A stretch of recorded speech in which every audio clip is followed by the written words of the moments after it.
ভিডিওটি ভালো লাগলে আমাদের চ্যানেলটিকে সাবস্ক্রাইব করে আমাদের পাশে থাকা বেল আইকনটি প্রেস করে।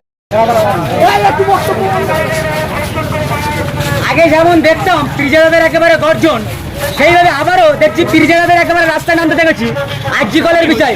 এই আন্দোলন কত বড় হবে বা কি দাবি জানাচ্ছেন এই আন্দোলনের বিষয়? আরজিকল নিয়ে তামাম পশ্চিমবাংলা হিন্দু মুসলমান দলিত আদিবাসী এবং মৌলানা মৌলভী হাফেজ কারি পণ্ডিত যতজন আছে সবাইকে রাস্তায় নামা দরকার।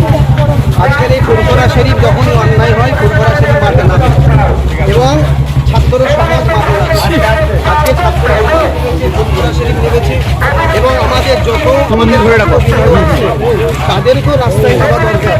আমরা যদি কঠোর সে কঠোর প্রতিবাদ যদি না করি আমার বোনের কি বলবেন? একই রাজ্যে, যে রাজ্যে পুলিশ মন্ত্রী মমতা বন্দ্যোপাধ্যায়, সেই রাজ্যে আইন শৃঙ্খলার দায়িত্ব সেভাবে পালন করতে পারছে না বলে কি লাস্ট পর্যন্ত ফুরফুরা শরীফে মহিলারা রাস্তায় নামলো। দেখেন, রাজ্য সরকার কেন্দ্রীয় সরকার এসব আমি বুঝি না, আমি একটাই বুঝি আমার বোনের